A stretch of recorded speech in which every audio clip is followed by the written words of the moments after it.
Are there any supplements that I think almost everybody out there should be on, and why do I think they should be on them? I'm Dr. Jeff Cumro down at Better Life Chiropractic Wellness, and over the past 15 years, I've been blessed to work with over 5,000 people, helping them optimize their brain function, their body function, and then supply the energy to those areas. Because if we can't supply the energy to the areas, it doesn't matter. If you have a sports car sitting in the garage and you don't have any gas for it, it doesn't do you any good, right? So we've got to be able to supply that energy to those areas to get the outcomes that we want. And when we do that, it doesn't matter if you're trying to learn, if you're trying to forward your career, or if you're trying to go to sleep. You can pull the information that you need to get the outcome that you want. So again, are there supplements that I think that everybody should be taking? And I think it's a dangerous precedent to say that everybody should be taking one supplement or everybody should take another supplement, because everybody's different, right? And we have to balance everything with things. Now, are there ones that I see that almost everybody that walks in the door could use more of? Absolutely. And that's what we're going to discuss today. So this is not to say every single person needs this, because we have to personalize that fit. Some things aren't going to work as well for some people. Other things are going to work better for them, and that's okay. And that's part of the fun, is figuring out exactly what is going to work for you.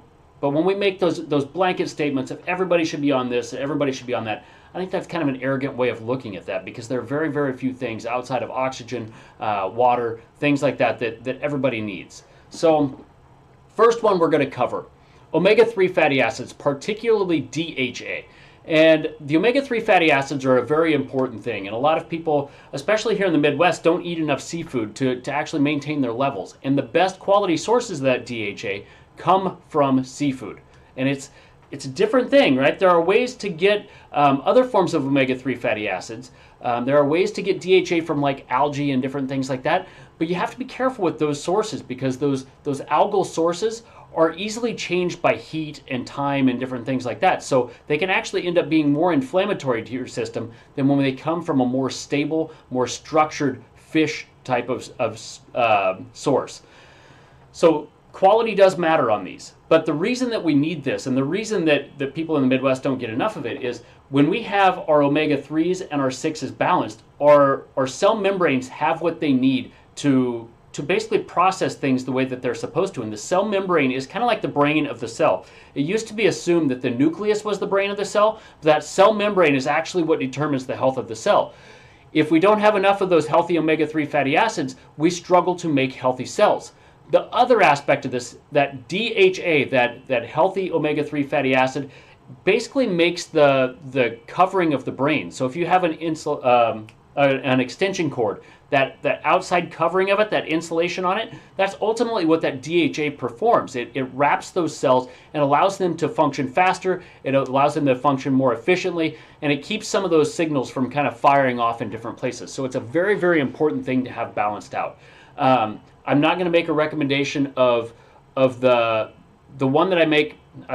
How do I say this? I'm not going to make a recommendation of a certain brand in the video here. I could put it in the comments or different things like that if you are looking for recommendations. Doesn't mean there aren't other good ones out there, but what we really want to see, if we look at the labs, you can run a test of omega-6 to omega-3 fatty acids. And we want our numbers to be down around 4 to 1 or better. Where we see a lot of people in the Midwest is 20 to 1 or 15 to 1. They're not nearly as high enough on the omega-3s as they are on the omega-6s. And this leads to a highly inflammatory state. That high inflammation state leads to further breakdown of cells, the aging process, all this other stuff. Second supplement that I would recommend most people take, vitamin D.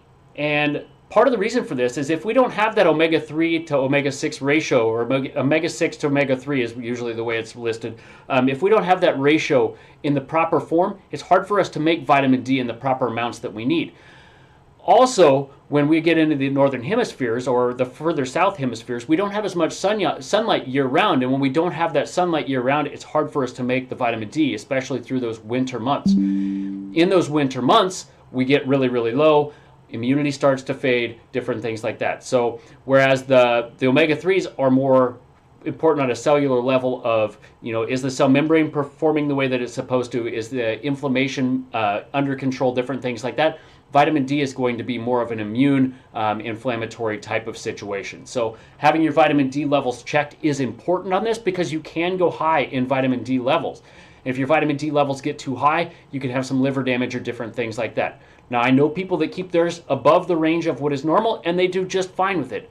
I myself don't do as well if my levels get up toward the higher end of this. I've done that before, and I start to get muscle spasms. So you may have different symptoms of yours getting high. It's better to have it checked and know exactly where your levels are on some of these things, because if you do get toxic, and that leads to negative outcomes as well. So again, I will put a recommendation for the vitamin D I like in the comments. It doesn't mean that is going to be the right type for you. It doesn't mean there aren't other good types out there, but vitamin D is an important factor in things, and we have to have our levels high enough. And ultimately, where the experts are recommending is around 60 is, you want 60 to 90, 60 to 100. Once you get over 100, that's considered too high. Anything under, especially under 50, you're considering it too low. So something to kind of have evaluated. If you haven't had it done, it's a good test to run. It's a good test to know where your levels are. The other thing is a good probiotic. Again, I can put my recommendation down here, but there are other types of probiotics, and there are different types of probiotics throughout your system. So you've got different probiotics on your skin than you do in your sinuses, than you do in your gut. And you can get different types of sources of those probiotics that will lead to different results, right? And yes, if you have sinus issues, certain types are going to be better for you. Are the ones that are more targeted to your gut going to work as well? Probably not, but the more you can target this, the better off you're going to be. Now, the part we're going to talk about today is more of the gut probiotics, because stereotypically speaking, leaky gut is something that is rampant in our society. As soon as we start to get insulin resistant, and I've seen estimates anywhere up to 93% of people have insulin resistance. More reasonable estimates, probably around 60%. There's a little bit more research around there that says up to 60% have it, but I have seen numbers up to 93%. That's a scary fact, because as soon as we start getting that insulin resistance, we start getting a little bit more of the negative gut bacteria produced. When we have those, they're highly inflammatory. They produce negative gases. They can change the choices that we make, because they do have an impact on our brain function and all these different things. So having these in balance is a very, very important thing. Now, the best analogy for why probiotics are important is, it's kind of like a lawn. If you have a lawn that is nice, thick, luscious grass, you don't have too many weeds in it, right?